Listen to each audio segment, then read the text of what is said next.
Aldous Huxley in Brave New World. The dark side of pleasure, the cost of comfort. Silence used to be a doorway. Now it feels like a threat. What changed? We live in a time where quiet moments are quickly filled by screens, by noise, by anything but presence. In this video, we look at how the simple act of stillness has been stripped of its meaning and how modern life has trained us to run from it. Through the lens of Aldous Huxley's Brave New World, we explore the invisible systems of control that no longer need chains, just a constant stream of comfort and reward. This is not a warning about tomorrow. It's a reflection of today. You will be gently guided through questions that do not seek answers, but awakening. The journey begins not with rebellion, but with remembering. The part of you that still longs for depth, for clarity, for truth, it's still there. And silence may still be the doorway if you're willing to stand before it. Freedom or just a painted illusion? None are more hopelessly enslaved than those who falsely believe they are free. These words, written by Goethe nearly 2 centuries ago, open a door to a question most of us are too distracted to ask. What if the freedom we proudly carry is nothing more than a carefully constructed illusion, a stage set designed to keep us pacified, entertained, and unaware? In the modern world, freedom is often equated with choice. We choose what to eat, what to watch, where to live, whom to follow, and how to express ourselves. Yet beneath this abundance of surface-level options, something deeper stirs. A silent doubt, a dissonance between how free we feel and how free we truly are. We imagine tyranny as something loud, something violent, something that screams, but perhaps the more dangerous form of control is the one that whispers. It does not demand obedience through force, but through seduction. It does not build cages with bars, but with comfort. It does not break the spirit, but distracts it until it forgets it was ever alive. The dystopian nightmare described in Orwell's 1984 painted tyranny in the harsh tones of fear and punishment. But another kind of dystopia exists, one more subtle, more insidious. In Aldous Huxley's Brave New World, freedom is replaced by pleasure. People are not beaten into submission. They are gently lulled into forgetting what freedom even means. This is not a theory to be debated in abstract terms. It is a mirror held up to our daily lives. Ask yourself, when was the last time you sat in silence without reaching for your phone? When did you last feel something real? Pain, joy, longing, without numbing it through noise or distraction. Maybe you have felt it, the restlessness that creeps in during moments of stillness, the pull to escape from yourself. But what if that restlessness is not something to avoid, but to listen to? What if it is the last whisper of your deeper self trying to remind you that you are not a machine built for consumption, but a soul meant to awaken? To begin healing, we must first become aware. To rebuild inner strength, we must recognize the quiet forces that chip away at it. And to reclaim freedom, we must understand how easily it is traded away. Not for chains, but for ease. So we return to the question, are we truly free, or merely kept content enough to never ask? In a world that rewards passivity with pleasure and punishes reflection with discomfort, choosing awareness becomes the first act of rebellion. And from that rebellion, something quietly beautiful begins the restoration of the self. When obedience is programmed through reward, if you wanted to control someone, not for a moment but for a lifetime, would you rely on fear or on pleasure? Would you punish them for rebellion or reward them for compliance? This is not just a philosophical question. It is a psychological strategy, and one that has been tested in both laboratories and societies. In the 20th century, the psychologist B.F. Skinner conducted experiments with animals to understand how behavior could be shaped. Through a process called operant conditioning, Skinner demonstrated that organisms could be trained to act in specific ways based on rewards or punishments. When a rat was given food after pressing a lever, it learned to repeat the action. When a shock followed certain behavior, the rat avoided it. But over time, Skinner made a crucial discovery. Behaviors formed through positive reinforcement were far more resilient and long-lasting than those formed through punishment. This insight carries profound implications. Control through pain might work quickly, but it does not last. Pain generates resistance. It keeps the spirit alive if only to push back. But pleasure, when carefully distributed, bypasses resistance. It teaches not only submission, but attachment to submission. The subject begins to enjoy their own obedience. Aldous Huxley understood this dynamic well. In Brave New World, the population is not ruled through terror, but through indulgence. The drug, soma-free sexual gratification and constant entertainment do not enslave the people against their will. Instead, they make the people love their condition. They become emotionally invested in the very system that limits their growth. If a person is punished into obedience, they suffer. They remember they may one day rebel, But if someone is rewarded into submission, they are less likely to notice their loss. The chains are soft, the walls are invisible, and most critically, the prisoner does not wish to escape. This mechanism does not just exist in fiction. In modern life, we often associate achievement with the gratification it brings. Like follow a dopamine hit from a screen, we pursue pleasure. We chase validation and we follow paths not because they lead to truth, but because they are rewarded. What begins as a desire to feel good slowly becomes a pattern of behavior, an algorithm of compliance that we don't even see forming. Over time, we stop asking why we want what we want. We forget what silence feels like. We grow anxious in stillness, and instead of facing that anxiety, we scroll, consume, and continue. Slowly but surely, we are being trained, not with force, but with pleasure, not to serve others, but to abandon ourselves. To reclaim inner strength, we must first recognize how easily we surrender it. We must see the patterns that have shaped us, not with shame, but with awareness. The mind trained by reward can be retrained by intention. The self that has grown numb can be awakened, but not through more pleasure, through meaning, discomfort, and conscious choice. A perfect world where pleasure kills the soul. In Brave New World, Aldous Huxley imagined a society in which the tools of control were not iron bars or armed guards,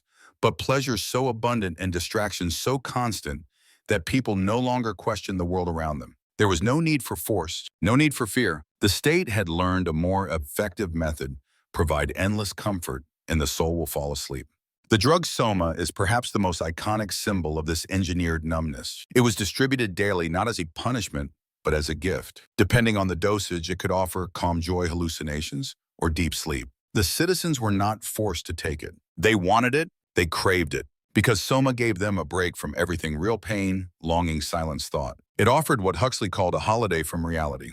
But soma was not merely a chemical, it was a philosophy, a way of life. Its function was not only to soothe discomfort, but to prevent reflection. In the absence of suffering, there was no need for growth. In the absence of longing, there was no need for love. And in the absence of silence, there was no space for truth. To complement soma, the society encouraged sexual gratification without emotional depth. From an early age, people were conditioned to treat physical intimacy as entertainment rather than connection. Monogamy and family were abolished. The phrase "everyone belongs to everyone else" became a mantra. By severing the bonds of intimacy and love, the state eliminated the potential for loyalty to anything beyond itself. Entertainment was another pillar of this perfect prison. It was constant, stimulating, and empty. Citizens were immersed in distractions designed not to inform or elevate, but to pacify. Literature, art, and religion were removed. What remained was spectacle. The noise never stopped. And when there is no silence, there can be no self.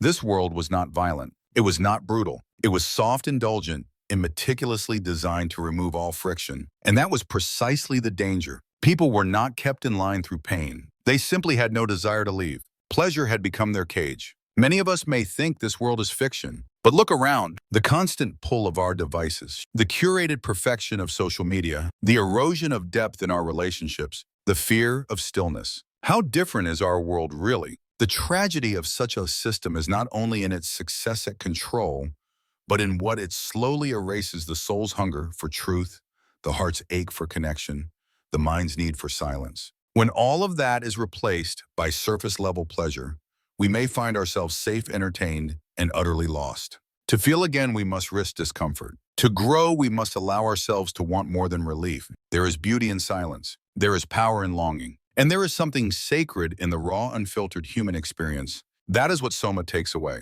And that is what we must choose to reclaim. Today's reality echoes from an old nightmare. When Aldous Huxley wrote Brave New World in 1931, he did not see it as a prediction, but as a warning. At the time, the world was still waking up from the trauma of World War I, and totalitarian regimes were only beginning to rise. Technology was advancing, but slowly. Mass media was emerging, but it had not yet penetrated the soul of everyday life. Huxley imagined a distant possibility, but as the years passed, the lines between his fiction and our reality began to blur. In 1958, he revisited his earlier work in Brave New World Revisited and admitted that the nightmare he once considered remote was now approaching rapidly. He observed how technological progress, mass communication, psychological conditioning, and consumer culture were forming a new kind of social order. Not one ruled by fear, but by distraction. Not one that silenced dissent through force, but one that drowned it in noise.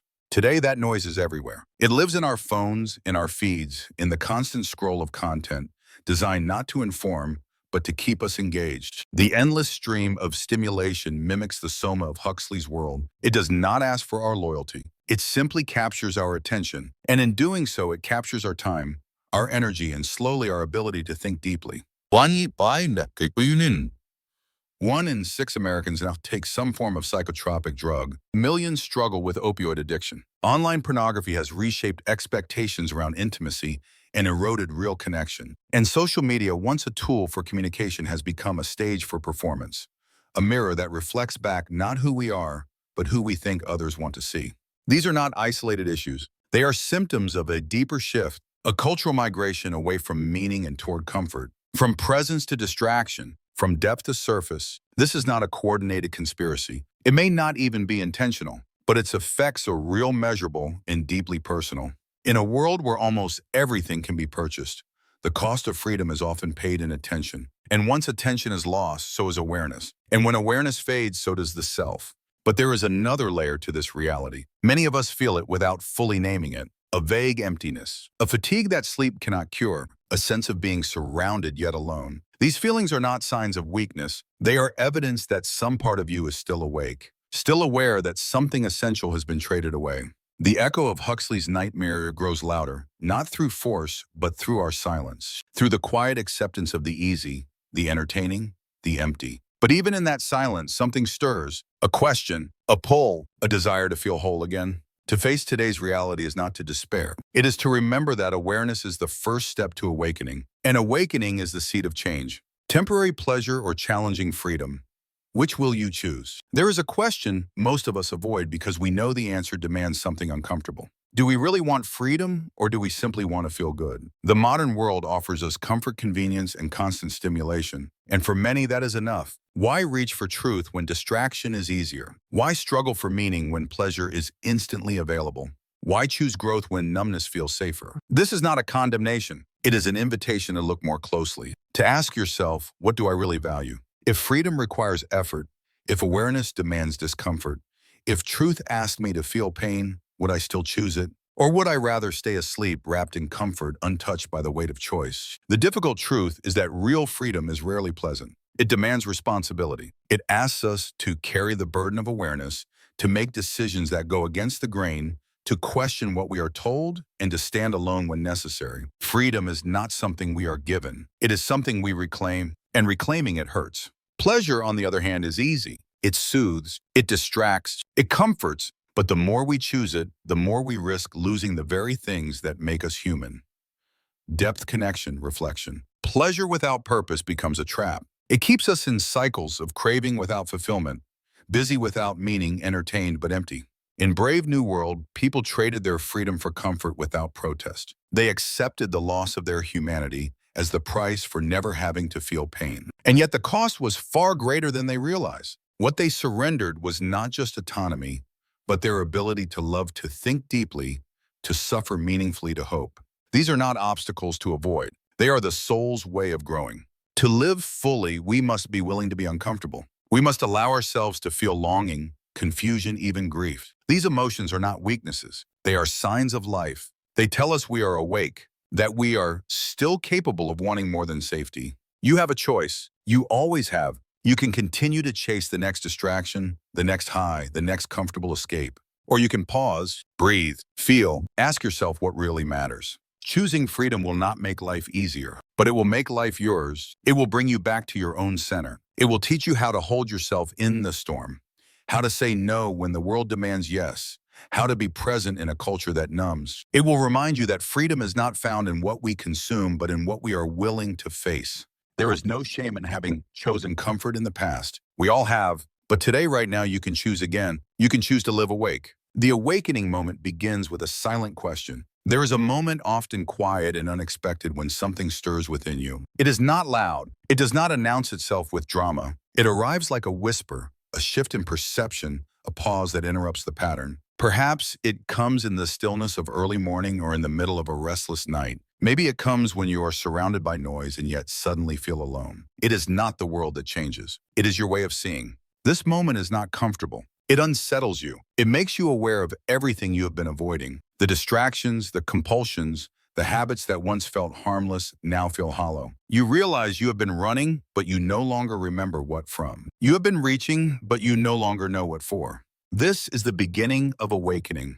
It does not matter how long you have been asleep. What matters is the willingness to open your eyes. And the first step is not to fight the system, not to fix the world, but simply to ask yourself a question you may have forgotten. Who am I when everything else falls away? Not your job, not your roles, not your opinions or your image, not your followers or achievements. Who are you when no one is watching? When the noise stops, when you are alone with your breath and your thoughts and your silence. This question is not meant to be answered quickly. It is meant to be lived with, to be held gently with curiosity and patience. It is the kind of question that changes you simply by asking it. Because the moment you ask it, you turn inward. You stop chasing and start listening. And in the listening, something begins to heal.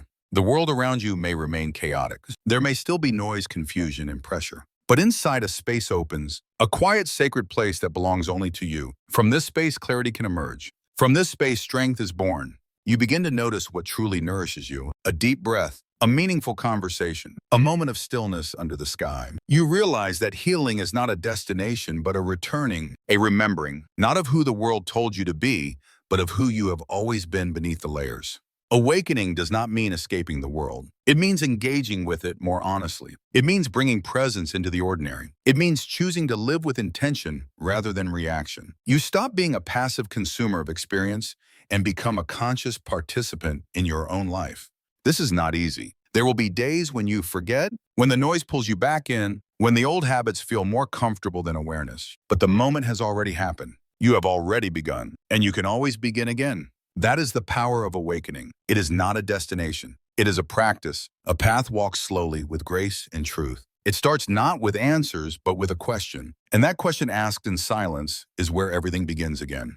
Reviving inner strength, walking toward an untouchable self. There is a strength within you that does not shout. It does not rely on performance status or approval. It is not shaped by trends nor broken by rejection. This strength is quiet, steady, and often forgotten. It is the core of your being, the part that endures when everything else falls away. And in a world that constantly pulls you away from yourself, returning to this inner strength is not only healing, it is a radical act. You do not need to become someone new to find it. You only need to remember the self that can withstand chaos, the self that does not collapse under noise or judgment is already within you. It may be buried beneath habits, roles, and narratives you did not choose, but it has never disappeared. It has been waiting for your attention, your care, your quiet return. Reviving inner strength is not about becoming hard or immune. It is not a denial of a pain, but an embrace of truth. It means facing what hurts without letting it define you. It means feeling deeply while still choosing clarity. It means allowing life to be difficult without losing your center. This path begins with small choices. Choosing to pause instead of react. Choosing to breathe before speaking. Choosing to reflect instead of numb. These are not dramatic gestures. They are subtle shifts in how you relate to yourself. And over time, they build something strong, something steady, something that cannot be taken from you. Resilience is not born in ease. It is formed in discomfort, in showing up when it is hard and staying open when it would be safer to shut down. Each time you remain present with what is real, you reclaim a piece of your strength. Each time you respond with compassion instead of defense, you deepen your power. But inner strength is not only personal, it also reconnects you with others. When you live from your center, you begin to meet others in theirs. You listen more deeply. You judge less quickly. You recognize that every person you meet is carrying unseen weight. From this place, connection becomes a form of healing, not just for you, but for the world around you. The journey toward your untouchable self does not mean becoming invincible. It means becoming true. It means anchoring yourself in something more lasting than praise or productivity. It means finding stability in presence, not performance, in being, not doing, in truth, not illusion. There will still be days when you feel lost, when the noise returns, when your habits pull you back into forgetfulness. But each time you remember who you are, each time you turn toward yourself instead of away, you reinforce your foundation. This is the quiet revolution. The decision to be whole in a world that profits from your fragmentation. The choice to become deeply rooted in your own presence. The courage to walk a slower path, guided not by urgency but by integrity. You are not here to be perfect. You are here to be real. to build something inside you that no one can give and no one can take away. That is the strength you return to. That is the self you walk toward. You were never meant to sleepwalk through life. Within you is the capacity to feel deeply, to live honestly, and to stand in quiet power. This is not a call to escape the world, but to return to yourself. Even in a noisy, distracted age, the path home still exists. And every time you pause, breathe, and choose presence, you take one step closer.